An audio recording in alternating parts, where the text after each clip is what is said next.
Life is full of choices, so let's explore the best ways to thrive. This is a Connecting You podcast, hosted by me, Mayra Richards, and my marketing director, Emily Robinson. Tune in to discover a healed, healthy, and purposeful life. Welcome back to the Connecting You podcast. This is episode 5 for the single and dating. I wanted to talk about waiting and how to do it. I am passionate about this topic. A lot of times I have learned to wait really well in life for bigger things, and thought it would be good for if you're in any season of waiting. I think my perspective on waiting for a relationship changed probably in like January. I've talked to my friends about this. They don't understand it. I got this conviction that the man I'm going to marry is out there. He exists and he's going to find me at some point. Once I just decided that and let it go, it's like, you know what, whatever, it's coming. I don't even consider myself like waiting. I'm just living. But you would be waiting. But I'm not focused on it. Once I got that conviction, I stepped into a season like, okay, now I'm not going to date anybody because I have these other things to worry about and these other goals to pursue. I think because something in you said, this is coming. This is coming anyway. And so you're trusting that it's coming. I think that's a big part of what I wanted to talk about, waiting. Because there's a difference between other people who don't seem to wait at all between relationships. If they couldn't find somebody, they're like, well, when is it going to happen? Is this ever going to happen? I know people who gave up fully at the age of 60 that they're ever going to find anybody else ever again. So they weren't waiting. Then now their whole perspective changed, and in a sense they are waiting again for the one. You can pause waiting or you can give up waiting, but it is probably going to be part of your life. Like, how can we do that productively? So I like that you brought that up, because a few people get a word from the Lord, whether you're waiting for a spouse or for a baby, that this thing is going to come to be. Biblically, it shows over and over again that the Lord tells them, like with Sarah, you will become a mother to Abraham. And it's funny because she laughs. Yeah, that we're old. Like this. And then that would be strange to hear. Over and over in the Bible, it shows how God tells them. And then people have to wait. David had to wait to be king. And then there are times where you don't hear anything, where you don't have that conviction, when you don't hear anything and you're just hanging on to hope. But it also biblically says, like, the Lord will give you the desires of your heart. And so that is also not wrong to just hold on to your own hope and be like, this is something that I really want. Because a lot of times I think of my kids, with Leona, when she wants a popsicle at like 10 p.m. And I'm like, listen, girl, we cannot have one today, but we'll have one tomorrow. And it's not about being mean, but there is a timing for this. Like I said with Gavin, like there was a timing where things wouldn't have worked out. Between you and Gavin? And there was a timing where things worked out. And so it reminds me of that popsicle story. Hey, you just waited one more day. Right now, she has swimmer's ear. And I'm like, you can't swim, like it will hurt. But she also wants to do what she wants. Yeah. And as a good mom, I'm going to have to fight those battles. I want to remind you, when you're fighting those battles with the Lord, and when you're asking him every day, she's probably going to ask me to go swimming. Yeah. And every day I'm going to have to say no. And sometimes that feels very cruel. And yet I'm doing that as being a good mom. So I can't even imagine when it comes to the good father that God is, that he tells us no because he knows what's best for us. Now, this comes really tricky when you want to wait for a baby or you want to wait for a spouse, because you're thinking, how in the heck is that not the best for me? Yeah. Because those are good things. It's not like I'm waiting for a Cadillac, Lord. I am. Give it to Emily. I'm waiting for this person, for us to do ministry together. If you have dreams of doing ministry with your husband, for us to do all these things together, it becomes a little bit gray in that aspect. But you have to know he's a good dad. As much as we settle for things, he's not going to settle. He's not. In the times biblically that people have asked, I can't remember his name, but the Lord was finally like, okay, you can have it. And he was like, hey, listen, you knocked and you knocked and you asked for. You got what you asked for. Like, what do you want me to do? Patience has a lot of intuition behind it. As I said, the conviction that I had, well, even though I gave up the worrying or the concern about when it's going to happen, there still have been times since then in the past several months where I'm like, people have asked me on dates and I'm like, no, but it's a struggle to be alone. But I Sure. know that it's not them, and I know that it's not going to be productive for me to say yes to them. And so there's a lot of intuition in your patience. You have to know what you're being patient for. You have to stick by it as well and not abandon being patient. Many ways to wait. There's so Really. many ways, even like you are controlling your weight in a sense, because people are coming to you and you're saying no. I heard this quote of patience is the posture of the heart while you wait. That's what patience means. And that is what waiting well looks like, is to be patient in the waiting, which Mm. includes being hopeful. It doesn't mean that you can't have moments of hopelessness or discouragement. Yeah, it's like, awake my soul, O Lord, arise, wake me up to your hope again, that there are plans that you have set for my life that are good, and eventually they will happen. And even if they don't, because we never know, like you could remain single forever. Even if he doesn't, he's still good. Being patient is having this relationship with God, which saying, my hope is not in you. It's not in what you can give me, but my hope is that you will sustain me and joy will come, Yes. regardless of whether I get what I want or not. What we've been saying ties into this in terms of what am I really waiting for? Because in my situation, if I'm just waiting for a boyfriend, Right. people have presented themselves to me, but they're not who I'm waiting for. So I Right. have to remain steadfast in my waiting and own being single and own that that's just not the month for it yet. Like it's not the year for it. So practically being single and asking, what am I asking you for, God? What am I asking you when I'm asking you for a baby, when I'm asking you for a husband? Like, what is it that I want underneath it all, that I think that the only way to get it is through these means? And some things are very valid. Like, I want to be a mom. I want to be a wife. I want to have companionship.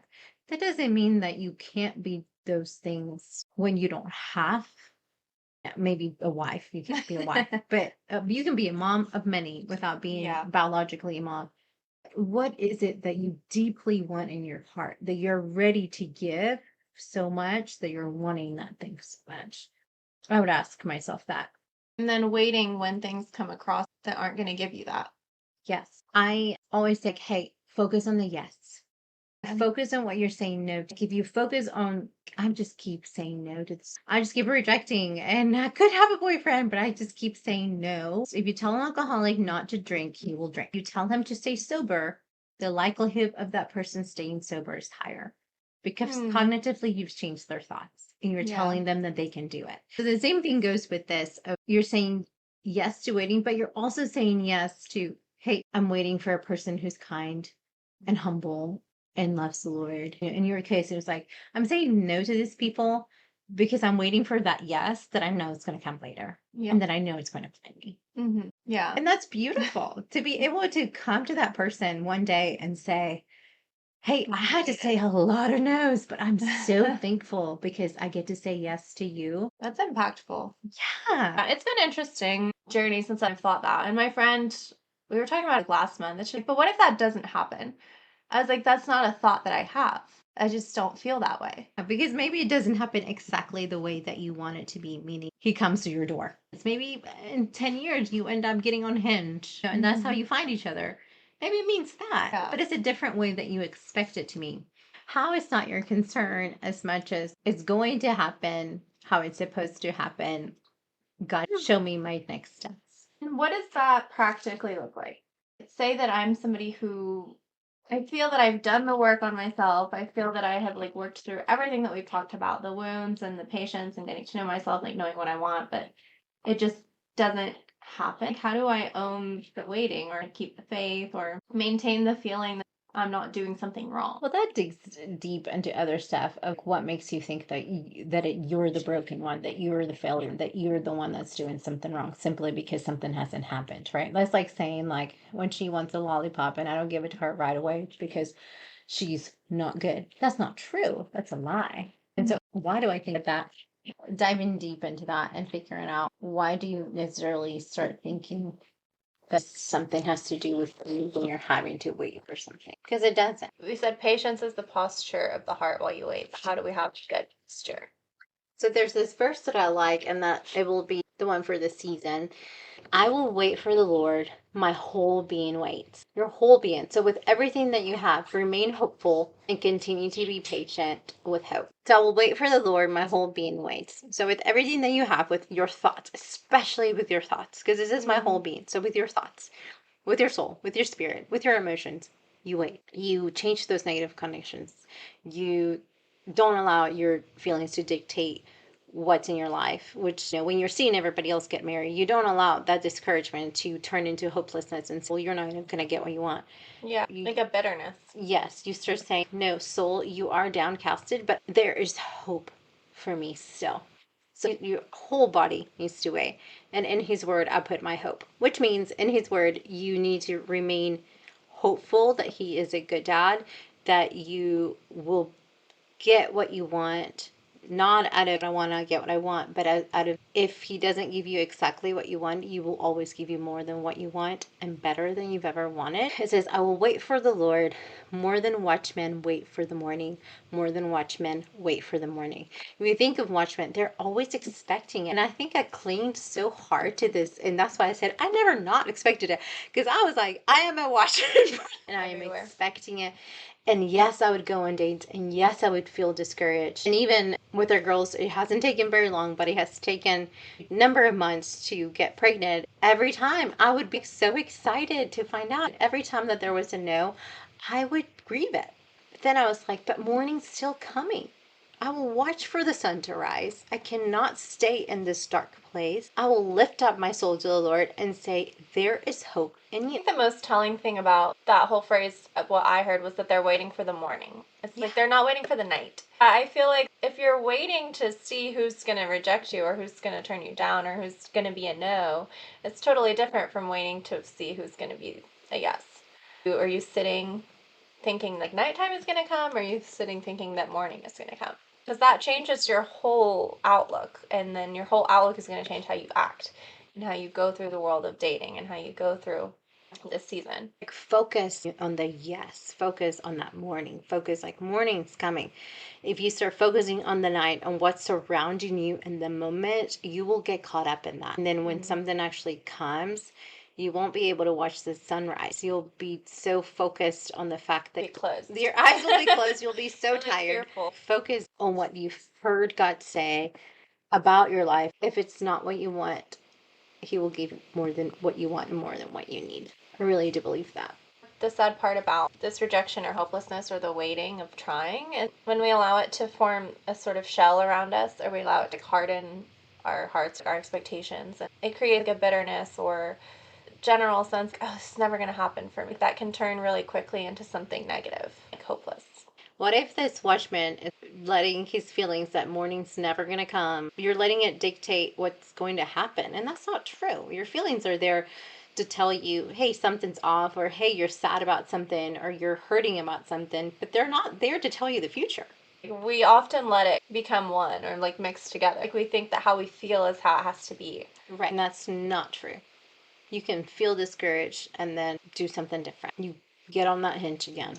Did you have a good experience with Hinge? That's the only app that I hear from people, and I should sponsor it. There was this question like, how do I maintain feeling valued and worthy while everyone else is in a relationship? Again, you don't let everybody else's story dictate who you are. You don't let a spouse dictate your identity. You don't let somebody else's story dictate your identity. So that sense of maintaining feeling value and worth needs to have already been there. And if it's not there because other people are getting some stuff, then I would go back and process that with your counselor of why do I feel my identity is wrapped up on other stuff that people are getting. So it's like a societal form of codependence.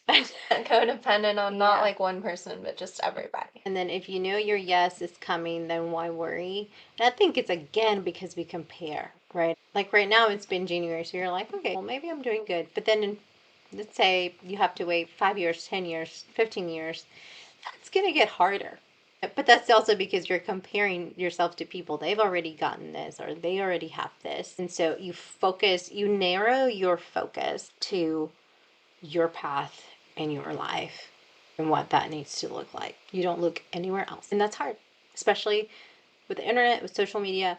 but you gotta narrow it and be like, that is not my path. If that was meant to be every single thing that you wanted, like that would be your life. Like there's Yes. reasons that you're not marrying that guy that she's marrying. You wouldn't exactly want what she's doing. I can go through every single person that I ever wanted to date or marry or whatever and say, thank you, Lord, for it not being him. Even today, I received a text, funny enough, in a group text with 2 girlfriends, and they showed me this thing that a long time ago, I think we all had a crush on this person because we were doing ministry together, like what he's up to now. And we were all like, thank the Lord. None of us dated him. Nobody's married him. He married his person. I would never want that life. But I can look back and be like, yes, it's a little bit harder, but just trust people like me, people who have waited, to say, you will look back and say, that makes sense. You will say, I'm so thankful I waited. I'm so thankful. And I liked other good guys, but I'm so thankful I waited for him. We're really gassing up Gavin. The Lord had really given me abundantly more than I had asked for. I had gone through 2 traumatic relationships. Then I was single for a while. My standards were pretty much be nice to me, don't drink, be direct. But they were also high in the sense of I wanted him to know the Lord. I remember praying one time and I was like, okay, Lord. And I know that this is wrong, but usually white boys don't like to dance. I am okay with giving that up. You mean I'm dancing? I was like, that's fine, Lord. I don't have to dance. And then he loves to dance. And it was just such a gift to be like, look, you care of what I care about. And he's not, I would never give Leona a compromise. Yeah. I would never do that. And I'm human and I sin every day. Why would a God of the universe do that? He wouldn't. I have a hot seat bonus question then. Okay. Because you're one of the people who waited and I'm waiting. So how do you know when you're done waiting? Did you know? You'll know. Like, what does that mean? It felt refreshing. It was time. I don't know how to explain it. It was like I met him and I just knew. My heart literally jumped when I met him. And then I remember being like, man, I'm never going to see him again. There was this sense of discouragement. And then I was like, you know what, Lord, I trust you. It doesn't matter. And then we went on a date like a week or 2 later after that because he found me on Facebook. I knew because he was what I wanted. He was funny. I laughed a lot. This is something that I prayed for a lot. I was like, I just want to be able to laugh. Yeah. You know, after all this. My job is pretty, I just want to be able to laugh. We laughed a lot. I just knew. I'm also a feeler. So I also want to say this. I am a big feeler. So a gut feeling will be what I get. If you are a thinker, then practically you'll know if it checks your boxes. If you're a thinker, never expect to feel when a person comes, because that's just not going to happen. It just can't. Like, you're a thinker. That's how you're wired. Love at first sight. It's not going to happen. Right. You know what I mean? Like, you're a deep thinker. Nothing in your life has ever gone by you getting a feeling. Why do you expect this to go that way? I'm a feeler. I get gut feelings to make decisions. It has been my history. I know myself well enough to know that. And so you will know. So it depends on who you are. I hope that's helpful if you're waiting, and I will definitely be praying. The Bible verse for this season is Psalm 130, 5-6. I wait for the Lord, my whole being waits, and in his word I put my hope.